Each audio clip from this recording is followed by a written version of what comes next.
2장 계약 1절 종칙 한관 계약의 성립 527. 계약의 청약의 구속력 계약의 청약은 이를 철회하지 못한다. 528. 승낙기간을 정한 계약의 청약 승낙의 기간을 정한 계약의 청약은 청약자가 그 기간 내에 승낙의 통지를 받지 못한 때에는 그 효력을 잃는다. 승낙의 통지가 전항의 기간 후에 도달한 경우에 보통 그 기간 내에 도달할 수 있는 발송인 때에는 청약자는 지체 없이 상대방에게 그 연착의 통지를 하여야 한다. 그러나 그 도달 전에 지연의 통지를 발송한 때에는 그러하지 아니하다. 청약자가 전항의 통지를 하지 아니한 때에는 승낙의 통지는 연착되지 아니한 것으로 본다. 529. 승낙기간을 정하지 아니한 계약의 청약 승낙의 기간을 정하지 아니한 계약의 청약은 청약자가 상당한 기간 내에 승낙의 통지를 받지 못한 때에는 그 효력을 잃는다.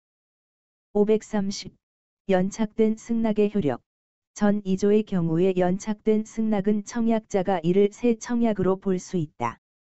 531. 격지자 간의 계약 성립 시기 격지자 간의 계약은 승낙의 통지를 발송한 때에 성립한다. 532. 의사실현에 의한 계약 성립 청약자의 의사표시나 관습에 의하여 승낙의 통지가 필요하지 아니한 경우에는 계약은 승낙의 의사표시로 인정되는 사실이 있는 때에 성립한다. 533. 교차 청약 당사자 간의 동일한 내용의 청약이 상호 교차된 경우에는 양청약이 상대방에게 도달한 때에 계약이 성립한다. 534. 변경을 가한 승낙 승낙자가 청약에 대하여 조건을 붙이거나 변경을 가하여 승낙한 때에는 그 청약의 거절과 동시에 새로 청약한 것으로 본다. 535.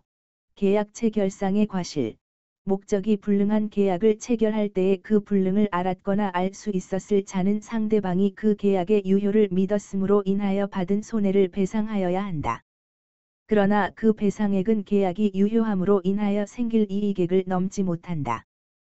전항의 규정은 상대방이 그 불능을 알았거나 알 수 있었을 경우에는 적용하지 아니한다. 두관 계약의 효력 536. 동시이행의 항변권 상무계약의 당사자 일방은 상대방이 그 채무이행을 제공할 때까지 자기의 채무이행을 거절할 수 있다. 그러나 상대방의 채무가 변제기에 있지 아니하는 때에는 그러하지 아니하다. 당사자 일방이 상대방에게 먼저 이행하여야 할 경우에 상대방의 이행이 곤란할 현저한 사유가 있는 때에는 전항 본문과 같다. 537. 채무자 위험 부담주의 상무계약의 당사자 일방이 채무가 당사자 쌍방이 책임없는 사유로 이행할 수 없게 된 때에는 채무자는 상대방의 이행을 청구하지 못한다. 538. 채권자 귀책 사유로 인한 이행불능 상무계약의 당사자 일방이 채무가 채권자의 책임 있는 사유로 이행할 수 없게 된 때에는 채무자는 상대방의 이행을 청구할 수 있다. 채권자의 수령지체 중에 당사자 쌍방이 책임 없는 사유로 이행할 수 없게 된 때에도 같다. 전항의 경우에 채무자는 자기의 채무를 면함으로써 이익을 얻은 때에는 이를 채권자에게 상환하여야 한다. 539.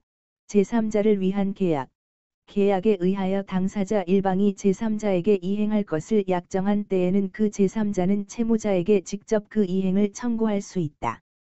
전항의 경우에 제3자의 권리는 그 제3자가 채무자에 대하여 계약의 이익을 받을 의사를 표시한 때에 생긴다. 540. 채무자의 제3자에 대한 최고권 전조의 경우에 채무자는 상당한 기간을 정하여 계약의 이익의 향수 여부의 확답을 제3자에게 최고할 수 있다. 채무자가 그 기간 내에 확답을 받지 못한 때에는 제3자가 계약의 이익을 받을 것을 거절한 것으로 본다. 541. 제3자의 권리의 확정 539조의 규정에 의하여 제3자의 권리가 생긴 후에는 당사자는 이를 변경 또는 소멸시키지 못한다. 542. 채무자의 항변권 채무자는 539조의 계약의 기한 항변으로 그 계약의 이익을 받을 제3자에게 대항할 수 있다. 세관 계약의 해지 해제 543. 해지 해제권 계약 또는 법률의 규정에 의하여 당사자의 일방이나 쌍방이 해지 또는 해제의 권리가 있는 때에는 그 해지 또는 해제는 상대방에 대한 의사표시로 한다. 전항의 의사표시는 철회하지 못한다. 544. 이행지체와 해제. 당사자 일방이 그 채무를 이행하지 아니하는 때에는 상대방은 상당한 기간을 정하여 그 이행을 최고하고 그 기간 내에 이행하지 아니한 때에는 계약을 해제할 수 있다. 그러나 채무자가 미리 이행하지 아니할 의사를 표시한 경우에는 최고를 요하지 아니한다. 545. 정기행위와 해제. 계약의 성질 또는 당사자의 의사표시에 의하여 일정한 시일 또는 일정한 기간 내에 이행하지 아니하면 계약의 목적을 달성할 수 없을 경우에 당사자 일방이 그 시기에 이행하지 아니한 때에는 상대방은 전조의 최고를 하지 아니하고 계약을 해제할 수 있다. 546. 이행 불능과 해제.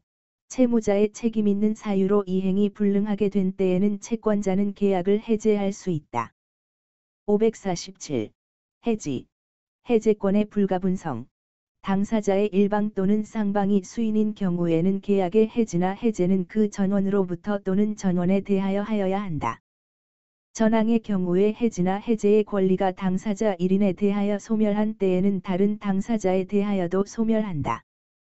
548. 해제의 효과. 원상회복 의무. 당사자 일방이 계약을 해제한 때에는 각 당사자는 그 상대방에 대하여 원상회복의 의무가 있다. 그러나 제3자의 권리를 해하지 못한다. 전항의 경우에 반환할 금전에는 그 받은 날로부터 이자를 가하여야 한다. 549. 원상회복 의무와 동시이행. 536조의 규정은 전조의 경우에 준용한다. 550. 해지의 효과. 당사자 일방이 계약을 해지한 때에는 계약은 장래에 대하여 그 효력을 잃는다. 551. 해지. 해제와 손해배상. 계약의 해지 또는 해제는 손해배상의 청구에 영향을 미치지 아니한다. 552. 해제권 행사 여부의 최고권. 해제권의 행사의 기간을 정하지 아니한 때에는 상대방은 상당한 기간을 정하여 해제권 행사 여부의 확답을 해제권자에게 최고할 수 있다. 전항의 기간 내에 해제의 통지를 받지 못한 때에는 해제권은 소멸한다. 553. 훼손 등으로 인한 해제권의 소멸. 해제권자의 고의나 과실로 인하여 계약의 목적물이 현저히 훼손되거나 이를 반환할 수 없게 된 때 또는 가공이나 개조로 인하여 다른 종류의 물건으로 변경된 때에는 해제권은 소멸한다.